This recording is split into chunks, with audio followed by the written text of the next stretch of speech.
What's cooking, ghoul looking? Welcome back to the Ghost Gals. I am Renee, and that is Dusti. And this is our first video, so thank you for watching. Welcome. Yeah, woo is right. That's right. You woo over there. Right. If you're seeing this, make sure you share it to your page so that all of your friends can watch us too. I mean, you can like us on Facebook. So, yeah, we have our Facebook. Like us on Facebook. We have our YouTube. Follow us on YouTube. I don't know what they call that. Oh, yeah, subscribe. Subscribe on YouTube. Whatever their kids call it these days. What are those youngins call it? We also have an Instagram if you want to be our friend. We have, no followers on Instagram right now, but we're working on it. So because we made it yesterday. Yeah, well, yes, to be fair, we do have one like. Somebody liked something of ours, so... Ooh, we're getting up there. I know, we're famous. Anyway, so tonight we're going to be discussing... No. Speak for yourself. Jeez. Tonight we are going to be disgusting. Tonight we are going to be discussing the entity and the Trans-Allegheny Lunatic Asylum. I hope that's how you pronounce it. I think that's how you pronounce it. Now, before we jump into that, as always, how I will spell it for you in a few. It is quite the spelling. I think it's Allegheny. Trans-Allegheny. Before we jump into any of that great stuff, we're going to be talking about our Haunted Happenings segment. Get ready for the Haunted Happenings. That's not a real song. I just made that. But I think you should do it now every single time. It's going to be like the jingle now. You have a jingle now. Perfect. Get ready for the Haunted Happenings. So, I love it. Thank you. I'm a musical genius. What can I say? So if you don't know what the Haunted Happenings are, basically just recall any spooky stuff that has happened to you in your life and send it to us. And we will tell the people that watch, the good people that watch, all the spooky stuff in the world. Yeah, it doesn't have to be just ghosts though, right? It can be UFOs, you know, it can be cryptids. Yeah. And any of that that's stuff. All I got, yeah. Yeah. All right. So, yeah, if you want to send us your paranormal experiences for us to talk about it, please send us a message at The Ghost Gal Show on Facebook, or send us an email at theghostgalshow@gmail.com. Either of those will work. I will be looking at both. Let's get into the Haunted Happenings. These stories, if you don't know what a haunted happening is real stories from real people. Now, this is any spooky stuff that's ever happened to you. I actually just wrote a blog on our website if you want to go and check that out. That link is going to pop up on the screen so that you can look at it and then go and check out our blog. That was a woman that was on my tour. She was really into Santeria, and she really just got sucked into Santeria. I think I had talked about her on AGE Live before. It was one of our last streams, I think. Did I mention the Santeria woman? I mean, yeah, Imelda. The last one. I wrote out the blog and I went more fully into detail into what happened, because I only mentioned briefly in our AGE Live video, and the blog really just talked about this more so out.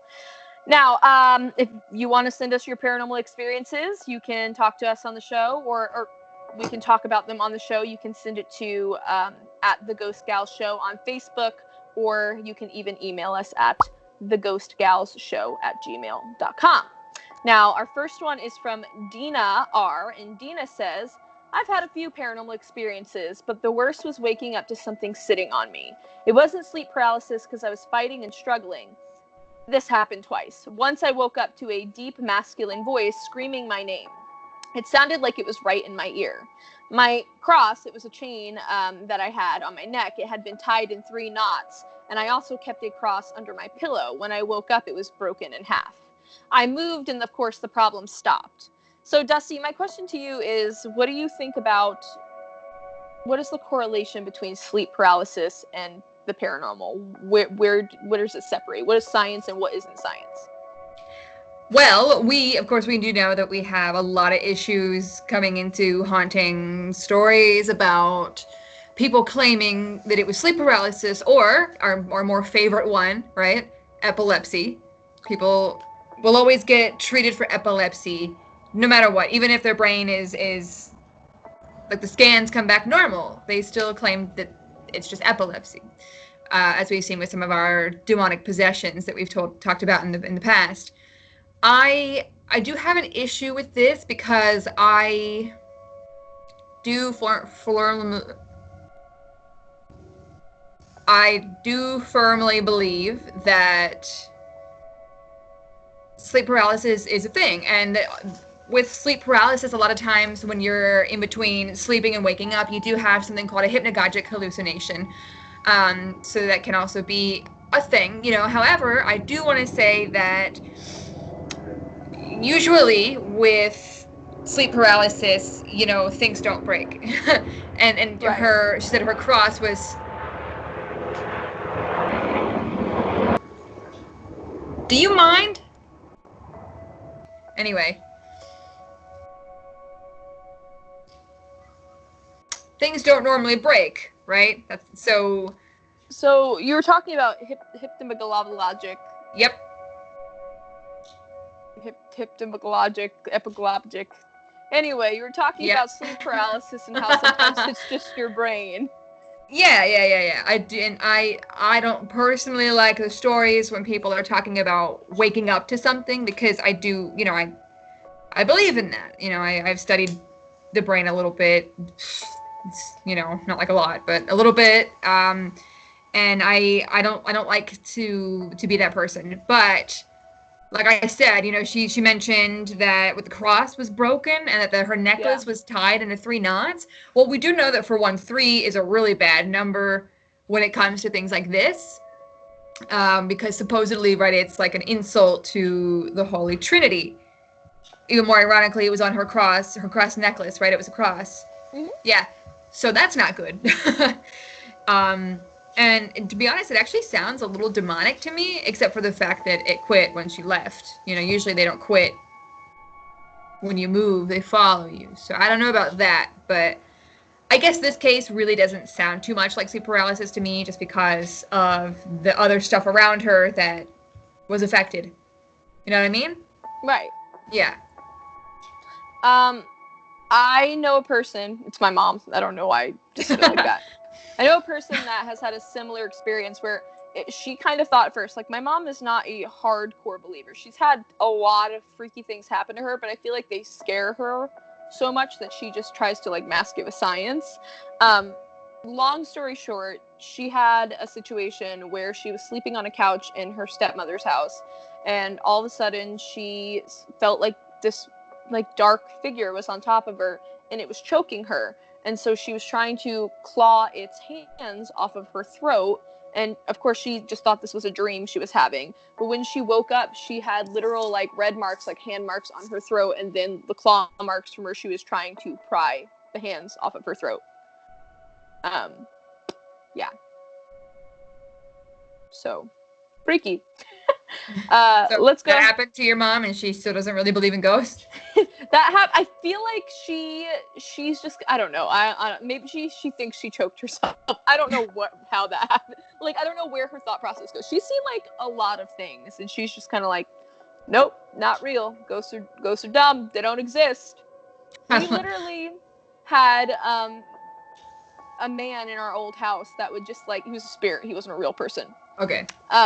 He would just, like, walk in the hallways at night, and she would always yell at my brother or my dad because it sounded like work boots, like steel-toed boots walking through the house. It was heavy boots. And she would wake up and she would, like, look around and see if my dad was walking around. My dad was a truck driver, so he came in late, or if my brother was, like, in the kitchen, like, making a mess. And so she would get up and she would go to yell at them, but there would be nobody there, even though she had just heard the boots stop in front of her door and stuff. So I don't know. We all heard it. We called him Big Boots. Big Boots. Yes. Let's go ahead and get into our second haunted happening. I think, Dusty, you'll like this one. Okay. So this is from Georgia B. And Georgia B says, when my daughter was around 11 years old, she woke up late at night to go to the bathroom. And when she opened her bedroom door, something like what you described, a dark figure, was standing directly in front of her, looking down at her. She said when she looked up, his head was nearly touching the ceiling. He was terrified and he couldn't move. Now she is 28, and we recently had a discussion about it. She said that he was wearing a hat. Who does that sound like? The Hat Man! Yes. Go ahead and just briefly touch on the Hat Man as a refresher to our audience. Yeah, the Hat Man. So one of the first, I think, live streams that I did was about shadow people. So shadow people aren't typically ghosts or spirits. They're not the same as a ghost or spirit because they were never thought of to be as human. Yeah, they are considered maybe interdimensional beings, or there's theories out there, but they were never considered human, so to speak. But the most famous one is the Hat Man. So they're basically three-dimensional humanoid figures. They can also be animals or abstract, like a black mist is probably the most common abstract that you'll hear of. But one of the most famous shadow people is the Hat Man. So it's basically a big figure of a man wearing a trench coat and a hat, usually like a fedora hat, seeming kind of like 1920s maybe. And it's usually supposed to be just associated with a lot of negativity. So people do say that they are sometimes just there, just watching. Sometimes they are negative, But the Hat Man is, like, I've had experiences with the Hat Man. I've met people who have been talking about the big shadow with the hat. Yeah. And Yeah, so I thought you'd get a good kick out of that story. You always love a good Hat Man story. So yeah, I feel close to it. Hat Man. All right, so Dusti, we are going to move into our first story. This is the first story. Dusti, go ahead and tell the good people what our first story is about. Our first story is going to be told by me, and it's about Doris Bithers. You probably don't recognize the name at first, but if you ever have seen the movie The Entity or read the book, it's about her. Yeah, The Entity. It's a little saucy story here. If you've never heard of it. Well, anyway, the story, it's a haunting that occurred in Culver City, California in 1974. The 70s seemed to be kind of like the heyday of demonic possessions here. I don't know if you, especially if you're Lorraine Warren, And Lorraine Warren, I don't think had anything to do, they didn't have anything to do with this one. So yeah, the 70s, you have like Amityville, you have Ensfield in England, you have, what's the one for The Conjuring? The Perron family, then we go the Perrons, all these. And now you also have the 70s. I wonder what they were doing. They just kept getting possessed by demons, They were doing LSD and using Ouija boards probably at the same time. So it's just not a good combo. All right, rule number... You know what? Let's make this rule number 1. Don't play with Ouija boards. Don't do drugs either. All right. And don't do both at the same time, I guess, because you will become possessed by a demon. Anyway, so it is the case that inspired the 1978 book, The Entity, which was then made into a movie in 1982 with Barbara Hershey. I love that name. She sounds delicious. So there's a little yellow house, little happy-looking house, and Doris Bithers lived there with her 4 kids. I believe she had 3 sons and 1 daughter. Okay. She was about 30 at the time, and it was... 30. She wasn't 3. 30. It sounded like you said she was 3 at the time. You don't know her life. Listen. It's true. She's at a local bookstore. She overhears a lecture on the paranormal that was being hosted by, I know you love these names, Carrie Gaynor and Barry Taff. We have Carrie and Barry. Carrie and Barry, their kids, Jerry, Larry, Mary. Carrie. No, Carrie is his name. Oh, Terry. Barry. Barry. Yeah. All right. All right. So yeah, Doris approached them, claiming her house was haunted, and of course, they're like anybody else, they're gonna be like, okay. So they did like an interview, and she gave you your basics, that she banging on the walls, lights flickering, and the lights would flicker on and off. The walls would use green slime. Oh wait, they always do that. Anyway, things would move around the house. There was a smell of rotting flesh. That's I would say demonic possession 101. Rotting flesh, rotting meat. Yeah, yes. Get it blessed. Anyway, the bedroom specifically was always really cold. She had bruises all over herself. She also claimed to have been okay, here we go.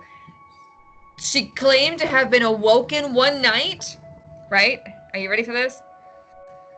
By two smaller spirits, holding her down while one much larger one beat her. Yeah. Oh. And then had his way with her. Oh. Yeah. That's not good. No. No. No, it's not. How do you explain that? How do you... So yes, the spirit took her. Yes. Yeah, figuratively, not literally. Yes. Yeah, so there was three of them, three of them. Spirits. Three spirits. And they were bad. They did bad things. Bad things. Actually, it's really fun. Well, okay, not funny, but that you had this creepy happening that happened, haunted happening that you read, because Carrie and Barry, right, our favorite people, they actually just brushed it off as sleep paralysis, because again, she was sleeping supposedly when it happened, right? Okay. So they're like, you just hallucinating. You got the epilepsies. Yeah, you got a little touch of the epilepsy. Little sprinkle of epilepsy here. Yeah, but soon after, there were multiple people that ended up coming forward as witnesses. Some of them were, within the family. Let's see. So they had strange feelings and occurrences. They would hear noises, loud voices banging on walls. Someone even claimed to have seen Doris thrown around like a rag doll. Like physically just thrown through the air by nothing at all. Jeez. Except force, the force.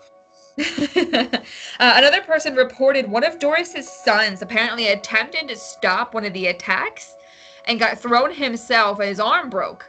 So the ghost broke his arm. Yeah. It's not funny, but oh my god.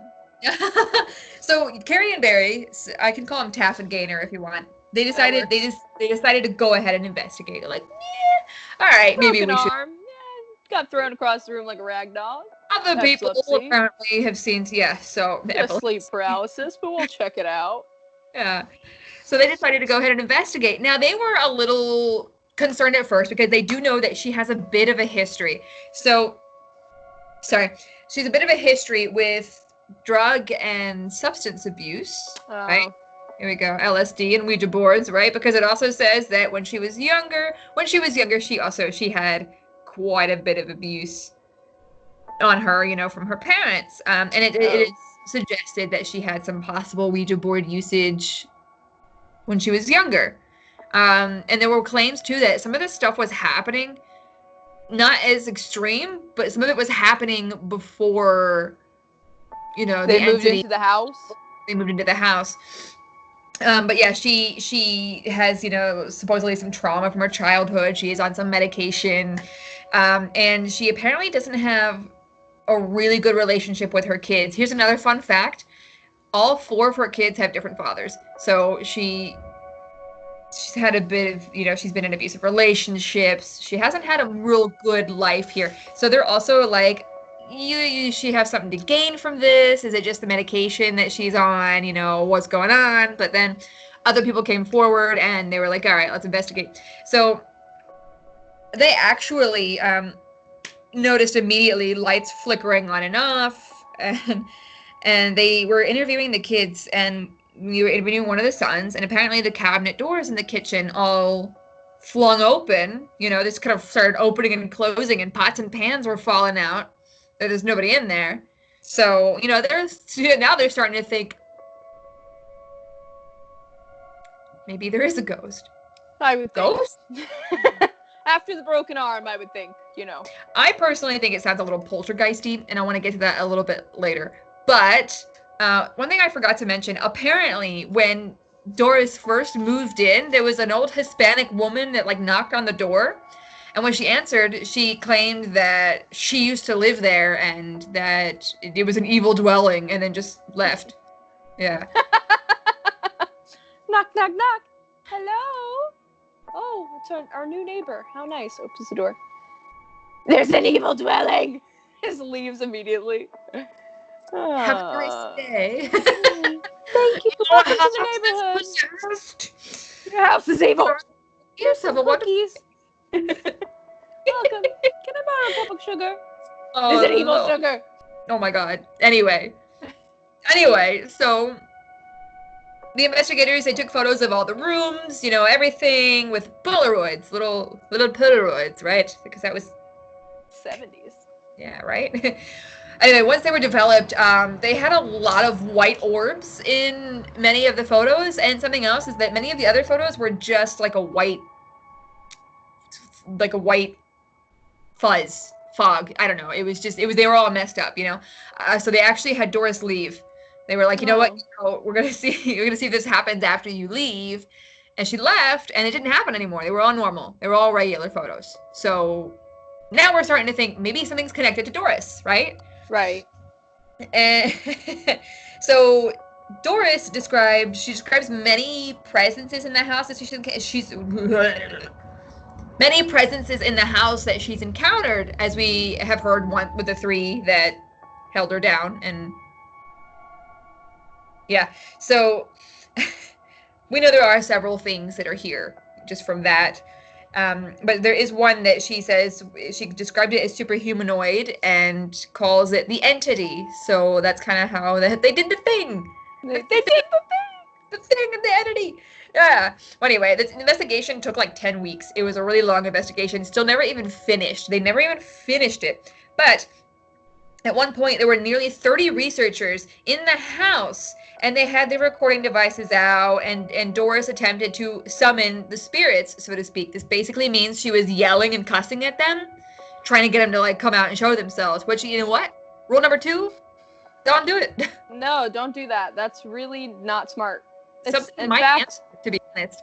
Last night on my tour, I made this point to my tour group. We were by the Talamato Cemetery in St. Augustine, and I said to them, I'm not trying to be blunt, but if you use a taunt tactic on any spirit, it is just a really dumb thing to do. You never know who you could be taunting. I could be telling you the story about, I'm going to say something that I know I don't usually tell on my tours. I could be telling you the story of Bishop Varro, and I could say the spirit of Bishop Varro is here, right? Yeah. And then all of a sudden, you're taunting Bishop Varro. You're saying, I don't know, I don't like you, Bishop Varro, and you're going to get scratched by a demon that is feeding into the energy that you're outputting. You're making that connection. You're outputting an energy source that you cannot see, and the spirits around you are able to pick up on that, and they will do what they need to do to get back at you. It's kind of like the Annabelle doll, right? So yes. In that story, we learned that after everything, the Warrens have her in their museum, and there was, a motorcyclist that was in the museum, and he started taunting the doll, saying, "Oh, you're just a doll, aren't you?" And even the boyfriend of the nurses that owned the doll, he said the same thing. He threw it across the room and said, "You're just a doll. You can't hurt anyone." Yeah. Well, that motorcyclist, after he was urged to leave the museum for doing that, died. He died as he was leaving in a motorcycle crash. Mysterious. Don't do it. See what I'm saying? It's dumb. I'm not trying to be blunt, but it's dumb. If you're on my tour, I will tell you it is dumb. Okay? Listen to me. Don't do it. Just don't. I don't like this. That's scary. I'm scared of you. Anyway, please tell us about what happened to poor Doris. You're frightening the audience. You're frightening the audience. Anyway. Whatever, Grandma. So yeah, she just yelled and cussed at him, and apparently it did work. See, apparently it worked. One of the researchers actually fainted after everything happened here. Just fainted, but something the lights began to turn on, and then like this large green fog started to appear and kind of swirl in the air, and eventually started to form a man, like the torso of a man. And they said that in the end, it ended up looking like a really man, big muscular man, Oh, but kind of with no face. oh, Anyway, the cameras all conveniently failed when this happened. One, however, did get a photo of a bright white arc that was kind of over Doris's head while she was sitting on the bed. They were in the bedroom, by the way, the really creepy bedroom that nobody liked, the one that was really cold all the time. But yeah, so they got a white arc of light above her head before all the cameras officially failed. So none of the cameras caught the green fog. Eventually, Doris and her family, they picked up and they left California for Texas because they just couldn't do it anymore, right? And they kind of kept in contact with the investigators, Carrie and Barry. Remember them? Yeah. They kind of kept in contact with them. What? How could I forget? Right. Anyway, they kept in contact with them for a bit. However, they did tell them that the hauntings, they did continue with Doris. And on that note, the house has had new owners since, and nobody's really experienced anything. So it was Doris that was haunted. But when the book kind of, the author started to write the book, and this is when Doris kind of went on the down low. She didn't want anything to do with the limelight it was going to bring. She stopped contact with everybody. She didn't talk to the investigators anymore. Nobody really knows where Doris went. She kind of just fell off the face of the earth, Right. But yeah, in the future though, her kids have confirmed everything. They said all of it was true. They actually offered up a little bit of some concerning information that I don't know how to feel about, and I tried so hard to look into this. I can't find anything else on it. However, they said that apparently Doris was pregnant with the entity's child. Take that in for a second. There's a couple of things, I'm going to keep this PG, that aren't making sense in my head there. It's a couple of things that are invisible.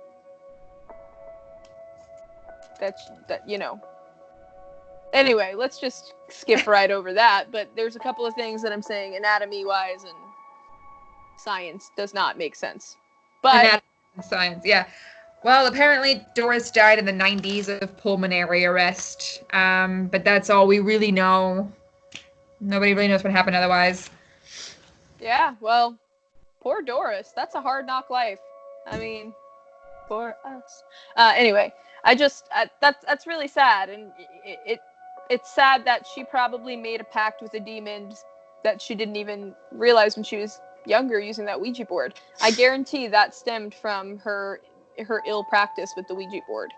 I mean, I'm not like the smartest person in the world, but I've been doing tours now, ghost tours, for 4 years in St. Augustine, and I have met a lot of interesting people. I have met mediums, I've met psychics, I've met empaths, I've met people that are into Satanism, Santeria, voodoo, hoodoo, you name it, I've met those people while I've been doing the ghost tours. And the same probably goes for Dusti. I mean, I know we don't talk about that a whole lot, but I'm pretty sure you've met people in just the same categories of what I've listed.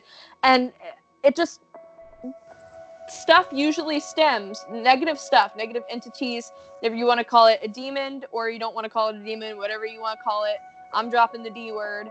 They usually stem from stupid things that you're doing with the Ouija board. You're not using the Ouija board correctly, and therefore you're opening up a portal to hell to allow these demons to come in. I do want to also say that Ouija boards, while I wouldn't use them, and I don't use them, they are used in the Wicca religion, and they are used, like, a lot of witches use them.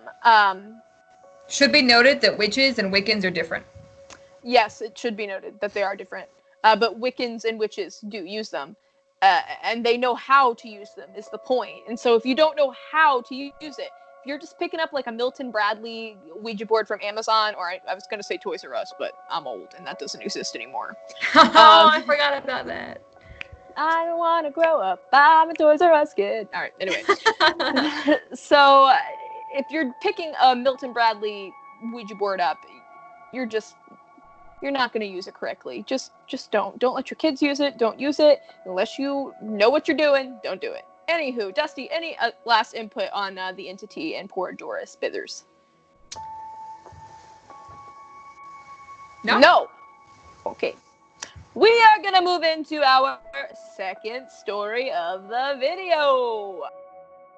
This is the Trans-Allegheny Asylum in West Virginia.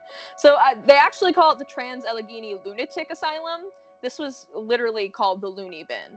Now, located in West Virginia is the Trans-Allegheny Lunatic Asylum, and it stands proudly amongst a lush field of grass, and it just looks beautiful. It looks like a library or something, like a beautiful like mansion, right? It's gorgeous. However, the building is said to be the house of more than 1,000 souls. Lots of death occurred here. Lots. Really terrible conditions occurred at this asylum.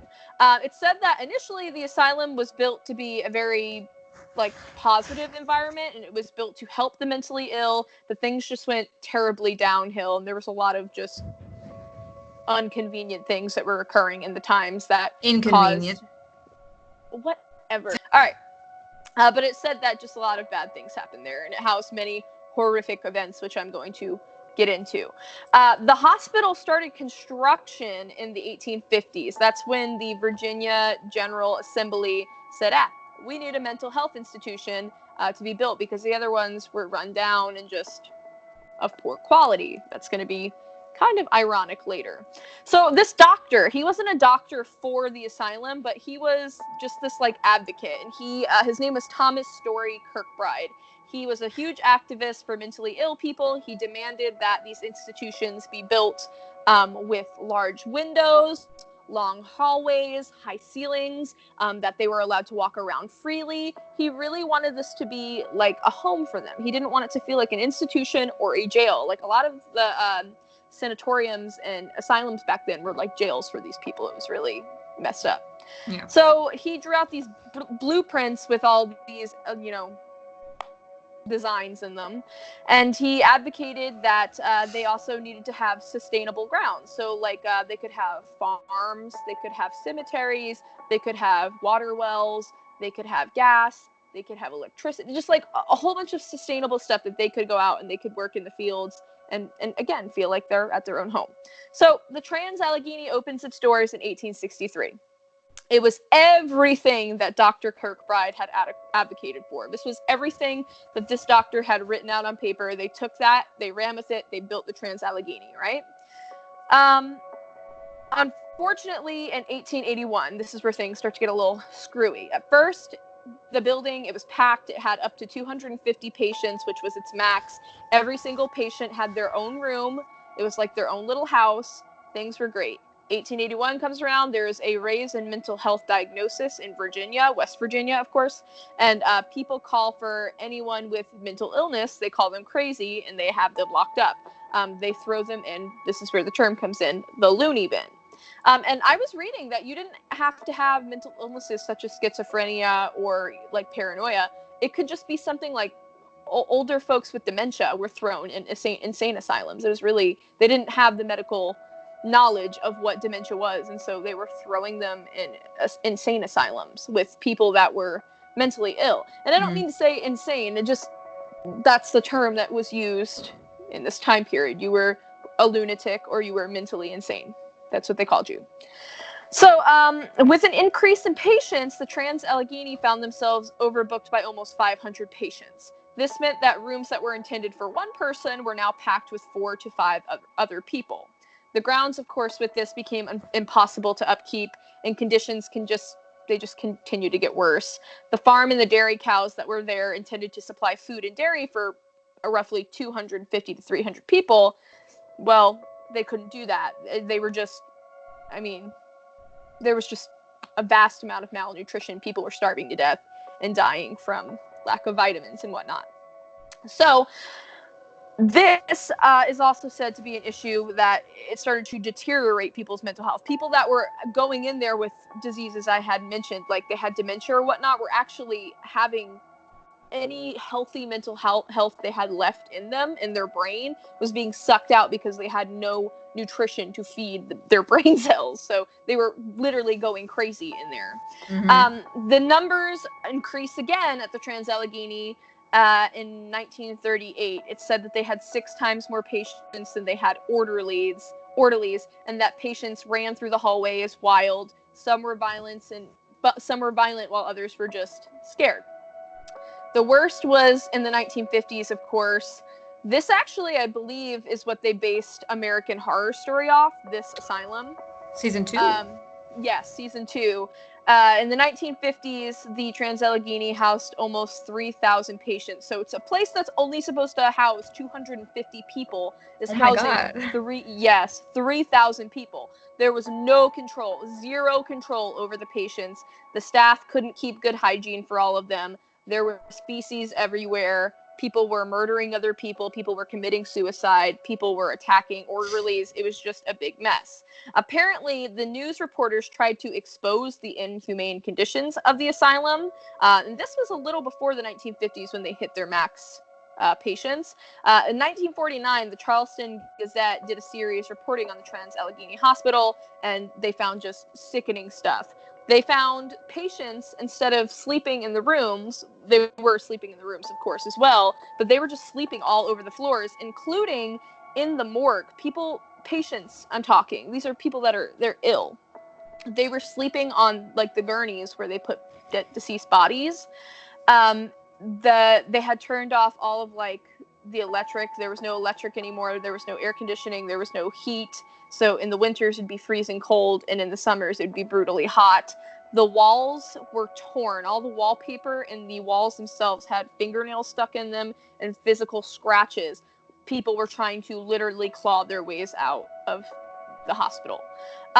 Orderlies were super aggressive, and they would lock their patients that they deemed out of control in cages, or sort of like, they made them sort of like jail cells, but they were also just stuffed these aggressive patients in the smaller rooms and locked them in there and would not let them out for whatever reason. So it was really just messed up. This is also the time period where a very special doctor decided he was going to come to the asylum, and he was going to offer a new method of treating mental health. This was Dr. Walter Freeman, and he brings his ice pick lobotomies to the patients of the Trans-Allegheny. It's specifically ice pick lobotomies. This was really, like, inventive for the time. So I was reading that Times Magazine actually did a report on lobotomies, and in the 1950s, people thought lobotomies were like the new form of brain surgery. They thought it was like an easy, quick fix to anybody that had mental health problems. And so Walter Freeman, he has this new lobotomy, the ice pick lobotomy. And if you don't know what an ice pick lobotomy is, let me paint it out for you. His method involved taking a thin, sharp rod, and he would stick it into the eye socket of the patient. They were awake for this, by the way, I was reading. They would eye socket? The eye socket. So, like, in between here, they would stick it in your eye socket. He would then take a small, like, mallet or a hammer, and he would tap it until it severed a part of your prefrontal cortex. So he was literally destroying brain tissue in your head while you were awake.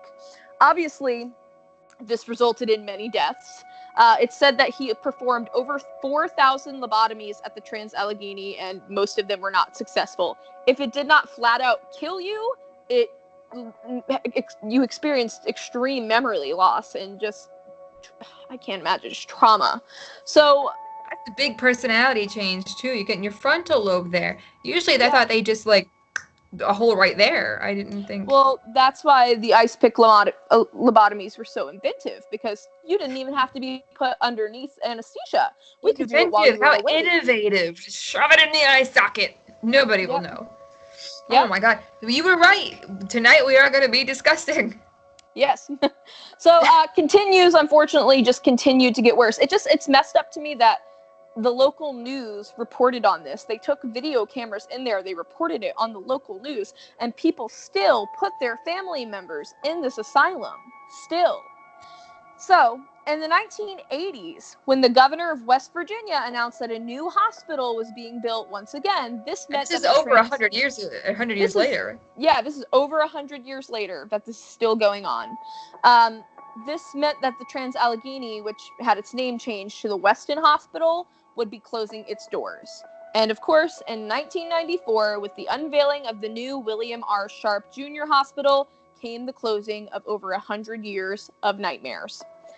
Good. Now, the building sat abandoned for some time, and it became the place of interest for many people to explore. But interestingly enough, I read that 3 police officers lost their jobs in 1999 because them and a bunch of other officers and county officials from the sheriff's department and the police department decided to break into the Trans-Allegheny and host a paintball game, and this destroyed all of the interiors, just all 4 floors.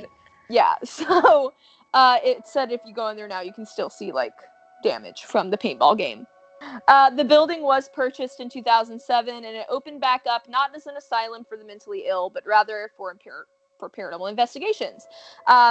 It also does tours in there. The ghost investigation teams, they come from all over the world, and they claim that the building is super haunted. So I was watching some videos, and there is a room called the Bedpost Murder Room. And this is a room where 3 patients were locked together. They were locked in a small room, one of those makeshift jail cells I was talking about. The one patient, he was deemed out of control and wild. I believe he had a form of autism. His name was Dean. He was completely mute, and he was super kind, but like I was saying, he just couldn't control himself sometimes because of his disability. And unfortunately, he was locked in a room with 2 other patients that were extremely violent and needed probably their own personal aides and nurses. So what they would do to poor Dean is they would tie a bed sheet around his neck, and they would hoist him up on a water pipe. There was a water pipe that went through every room to connect to the toilets and whatnot. And so they'd hoist him up on the bed sheets, and they would essentially hang him until he lost consciousness, and then they would wake him up, and they would do it again until they just were done with him, until, I guess they figured, we've had enough of that today, let's leave him, we'll do it again tomorrow. And of course, poor Dean, he can't cry for help because he's mute. I think this is Ghost Adventures was there, right? Or someone. Ghost Adventures has been here. Paranormal Lockdown went. I'm telling you, a bunch. I even think Ghost Hunters has done this one. So one day they're doing their whole thing with the bed sheet. They're hoisting him up. He passes out, and instead of just waking him up and doing it all over again, one of them decides to pick up the steel bed and put it on top of his head, like one of the legs on his temple, and then they subsequently jump on the bed to crush his skull. The steel leg of the bed ends up piercing his skull and, of course, piercing his brain.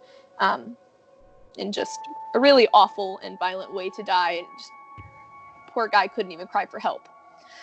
So, that makes Giles Corey look like not so terrible now, huh? I know. Poor Giles. Leave Giles out of this. People have also picked up a spirit by the name of Jane. So one of the tour guides there was watching an episode, I think it was Paranormal Lockdown.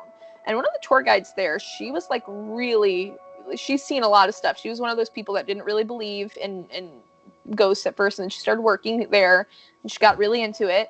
And people that were doing the investigations kept getting a read from a spirit named Jane. And she went through every single death record. There's thousands and thousands of death records from the Trans-Allegheny. She went through every single death record until she found a selection of Janes that died in the building, and she found one that made a whole lot of sense of where the hauntings were happening and as to why she killed herself. So Jane Harvey was her name, and she ended up committing suicide from the conditions. It's said that she is one of those patients that, how do I put this? She was locked in there for being curious, is what I'll say. Curious about herself, we'll say. That's how I'll phrase it. And so she was locked in there for that. And of course, being in the conditions, not having any sunlight anymore because they were afraid to show people what was actually going on in there. They pulled all the curtains closed. She was in there with these people that were severely violent. She ends up killing herself by hanging. So with these spirits, Jane is said to be just like a normal person. Like, she'll come through the spirit boxes. They'll hear her EVPs a lot. I believe she's on the 3rd floor. I don't think that is correct 100%, but I'm like 99% sure she's on the 3rd floor. It is encouraged to bring toys for the patients to play with, as a lot of them had the mental attention span of that of like a 5-year-old, especially Dean. Dean is said to have been more like on the childlike side, even though he was like in his mid-30s to early 40s. And he likes to play with toys. He likes to play with trains, dolls, and investigators see that toys that people have left for Dean and other spirits, they move around the room. They move around from room to room, just like that of when we talked about the Villisca murder house. Toys were moving room for room for Paul Moore, who was murdered, unfortunately. So all in all, as well as the Sally house. Sorry, go ahead. As well as the Sally house, right. All in all, the Trans-Allegheny Lunatic Asylum was hell on earth that caused many people to lose not only their mental health, but also their lives in nightmarish ways that I can't even imagine. Whether it was through suicide, murder, or malnutrition, we hope, of course, that these spirits can someday find peace. Now, I think that's all I have. Dusty, you have anything to add? No, I'm in a kind of a sad mood now. I know, it's a really sad story. These people, they couldn't help it. They were untreated. I mean, in the 1950s, I get that they don't have like medical technology, but these people needed assistance. They needed medical help, and they got locked in cages like they were animals instead. Hey, people just didn't want to take care of them, you know? Right. All right. Well, thank you guys for watching. We hope you did enjoy. Please make sure that you like our Facebook page, share this video to all of your friends so they can watch us too. We are going to be doing these every Tuesday and Friday. They will be posted at 8 o'clock. Please tell us what you thought of the stories down in the comments below. If you have any recommended stories, and tell us what your scariest... No, I have an idea. Tell us what the most haunted asylum in America is. Do you think it's the Trans-Allegheny? Do you think it is Greystone Asylum? What other haunted asylum stories have you heard of? Thank you so much for watching, and goodbye. Have a cool night. What's cooking? Good look. No description box. Like us on Facebook if you want. It's the pink lipstick. The pink lipstick is making me like extra girly today. Ghost gals are cute, but ghostly. Oh yeah, that's right, ghostly. Bougie and bougie. I love it. This is all the real stuff, right? Oh God. And out. What is that from? What is that? It's a meme. My niece does it all the time. And out. No, I don't know. Nah, 3 going on 30. She sounds delicious. Hershey, get it? I get it. It's almost scary that Carrie and Barry came to, I don't know. Anyway. Stop. Anyway. Where's the pizza? Jesus is chicken. Oh, sorry. Ashes, ghost? Ghost. Does he have a nice brother? No, he's a demonic ghost. Probably not. A demonic ghost? I never said my grammar was perfect. I had a theater degree. I didn't have an English degree. If you go in there, you can still see blue paint, orange paint, all over the walls. The walls literally ooze green slime. So, posted at 8 o'clock. Please comment what you thought of the ghost stories in the description. Or nope, I burped there too. Why?